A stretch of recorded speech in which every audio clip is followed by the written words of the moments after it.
Thinking of heading to Ocean City, Maryland this summer? Whether you're planning a quick weekend escape or a full beach week, this vibrant coastal city is packed with things to do, but more importantly, things to eat. In this video, I'm sharing my 3-day or 72-hour journey up and down the Ocean City Strip from Boardwalk classics to hidden gems, all through the lens of a foodie who wants to make every bite count.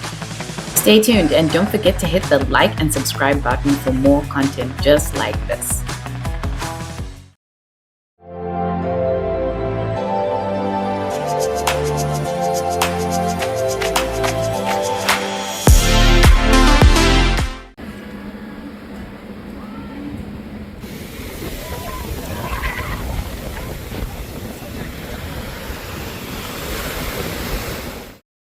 As soon as we arrived in Ocean City, I didn't even want to unpack. We hit the strip running. First stop, Fishtail's Bar and Grille. This spot is a vibe. They carved out a little cove on the beach with part of the restaurant set up on a deck in the sand and the rest indoors with open air patio style seating. Perfect for soaking up the ocean breeze. They even have floating tiki bars. On a hot day, you'll want to kick things off with their frozen coconut margarita. Super refreshing.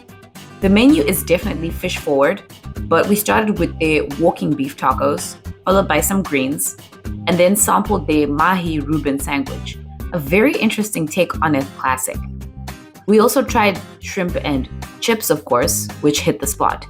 I definitely recommend checking this place out. It really is a welcoming restaurant and totally fits the vibe that you want at Ocean City, especially on the first day.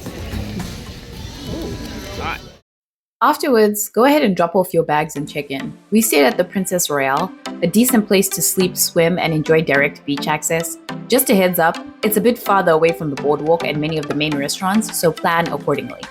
If it's sunny, get some sunshine on the sand before you go back out on the town. Also, check out this book. Very interesting read.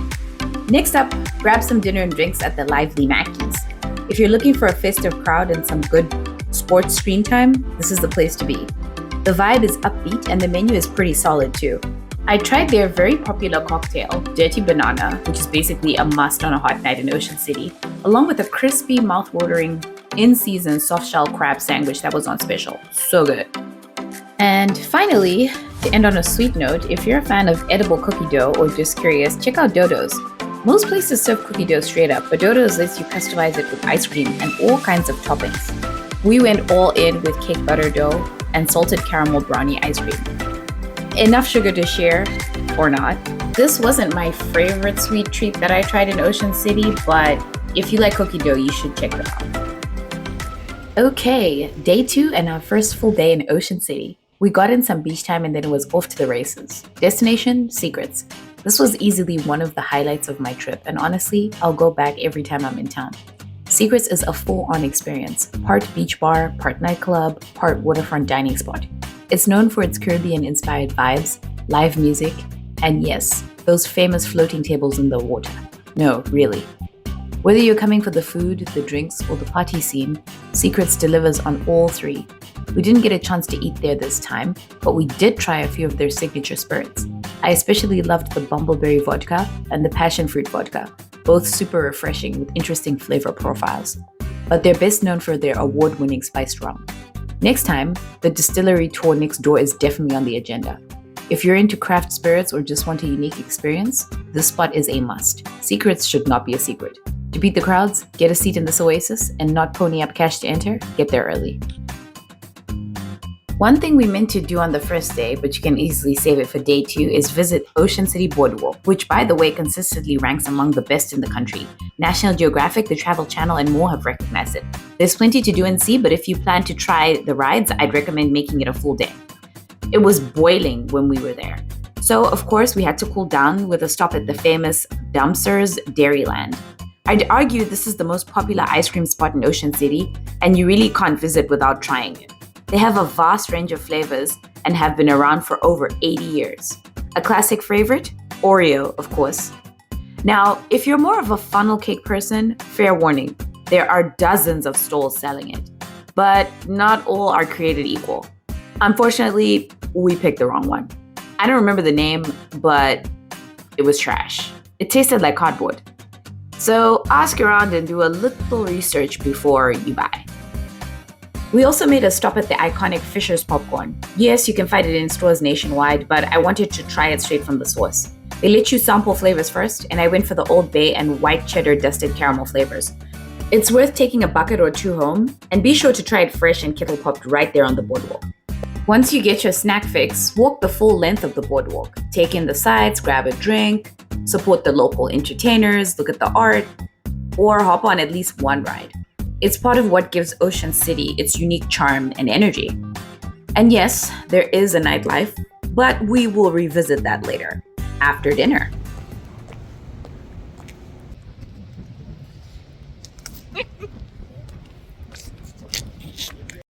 There are a few spots in Ocean City where you can enjoy fine dining, but as a Lord of the Rings fan, I had to check out the Hobbit, even just for a quick meal. And take note, you definitely need a reservation. This hidden gem tucked beneath the Rivendell condos has been around since 1977. It's known for upscale seafood, polished service, and panoramic bay views. Sadly, it was too dark for us to enjoy that part. We started with some Spanish wine and warm fresh bread. I didn't have time to try their famous Mary's Delight dessert or signature dishes like duck cigars and pistachio veal, but I did go for the special. The Shire Mixed Grille, a glorious surf and turf plate with pork tenderloin, jumbo shrimp, chorizo, chipotle mashers, and broccolini. Absolutely worth a return visit. After dinner, we headed back to the boardwalk. We grabbed some churros, and honestly, they were a miss. Flat and flavorless.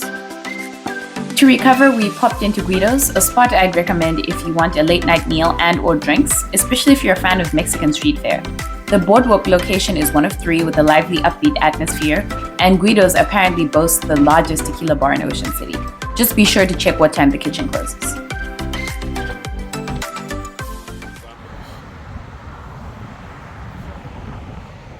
We ended the night at Skye Bar, one of the few rooftop spots along the strip. The host was a character and fun and welcoming, and even treated us to some kamikaze shots. Delay. Skye Bar and Grille is known for its fresh oysters and seafood, but I went with the watermelon crush, even though there was a wide variety, which was super refreshing. I also sampled the sweet potato tater tots, a fan favorite for a reason. They close at 2 a.m. some nights, so you can make it your last stop for the day. Okay, so on day 3, if you're like me and beach time is important to you, take full advantage of the good weather and your hotel's offerings too.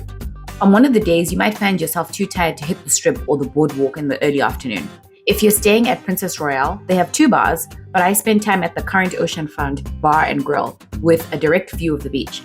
Even though they can get a bit backed up, the vibe is lively and the drinks and light fare are really good. I tried hot honey, bourbon peach smash, peach crush, gin me a drink, and the pina colada. All phenomenal. We also tried the summerberry arugula salad with blackened shrimp and the crabby pups, hush puppies stuffed with lump crab. You can picnic your lunch or hang out at the grill and head back to the beach once you're done. Now, don't get too comfortable lounging around at your hotel. There's plenty of non-food activities to enjoy as well. We booked a session with Sail Alyosha, and it was a highlight to be out on the water. The captain even surprised us with a treat. Taharka Brothers ice cream out of Baltimore. Incredible. I tried the olive oil and sea salt flavor, and sheesh, it was so good. This company offers a number of trip types, including longer, more hands-on sailing options. We went for the sunset sail and it was fantastic. A pro tip though, book in advance, especially for golden hour sales. They fill up fast.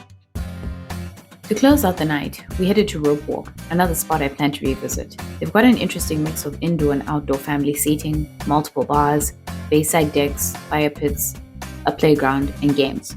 As a result, the atmosphere is festive and attracts a wide range of people. There's even an outdoor projector, and they regularly host fireworks shows right on the waterfront. We snacked on the seasoned waffle fries, so good, crowd favorite confirmed, before our entrees. I ordered the flounder roulade, a fresh flounder baked with crab stuffing. The fish was exceptionally fresh, and the sauce elevated what would otherwise be a tasty but simple dish. However, one miss was the Murphy's mac and cheese with shrimp and crab. It was almost $30 and barely had any protein. But the fireworks, and yes, they did play Katy Perry, helped make up for it. One dessert stop you must add to your itinerary is Justine's Ice Cream Parlor. This place topped the chart for me. And no, it wasn't because of the Star Wars Stormtrooper figurine. Justine's is known for their over-the-top milkshakes with over 40 flavors and their famous wall of shakes. They've won Best Ice Cream in Ocean City multiple times, and it's easy to see why. I ordered the sweet and salty caramel pretzel, an absolute delight. Rich, but not overly sweet. I've already added several other flavors to my wish list for the next time. It's really good.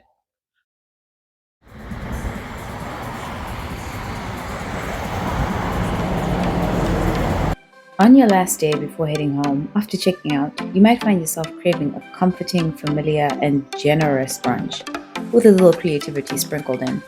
Barn 34 may be one of your best bets. I loved the atmosphere, laid back and welcoming. It's first come, first served, but like most folks, we were happy to wait.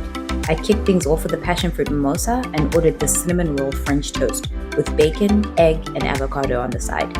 Not gourmet, but very satisfying.